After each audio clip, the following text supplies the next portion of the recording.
अजिंक्य Maharashtra news संपादक संतोषजी लांडे. एका सामान्य माणसाची अनोखी सुरुवात, खुले व्यासपीठ. आपण आलो आहोत विलासजी महाडिक, शिंदवणे हे गाव आहे, एक खेडे गाव आहे शिंदवणे करून. शिंदवणे गावामध्ये एक प्रगतिशील शेतकरी यांच्याकडे आपण आलोय. विलास महाडिक आणि सुमन महाडिक यांचं अख्खं कुटुंब शेतीमध्ये आहे.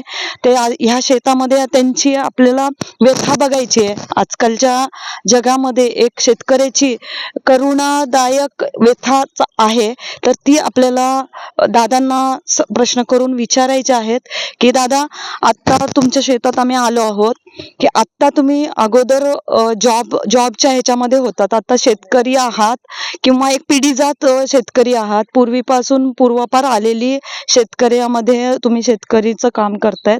तर ह्याच्यामध्ये तुम्हाला काय म्हणायचं की शेतकऱ्या आता तुमची काय व्यथा आहे आता सध्या? अशी आहे की शेतकऱ्यांना शेती करणे परवडत नाही, योग्य बाजारभाव मिळत नाही, शासनाने त्याची दखल घ्यावी.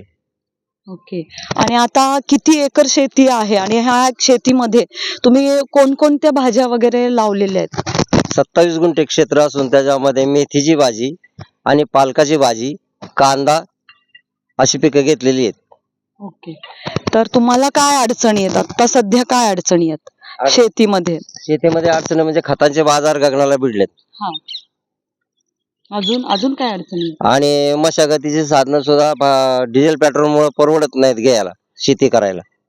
त्यांचं म्हणणं आहे की आपण शेतकरी हा माणूस घटक जो आहे तो बेसिक आहे जगण्यासाठी. शेतकऱ्यांनी माल पिकवला तरच आपण जगू शकतो, किंवा त्यांच्या भाज्या पिकं काढून आपण आपल्यापर्यंत पोहोचण्याच्या मान मर्यादा पण कमी आहेत, किंवा शासनाने या गोष्टीची दखल घ्यावी की त्यांच्या अडीअडचणी ज्या आहेत किंवा योजनांवर काम व्हायला पाहिजे, शेतकऱ्यांना बाजारभाव मिळाला पाहिजे आणि त्याच्यावर मोबदला मिळाला पाहिजे.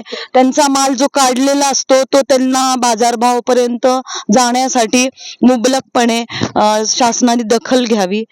त्यामुळे पाहत राहा अजिंक्य महाराष्ट्र न्यूज. धन्यवाद.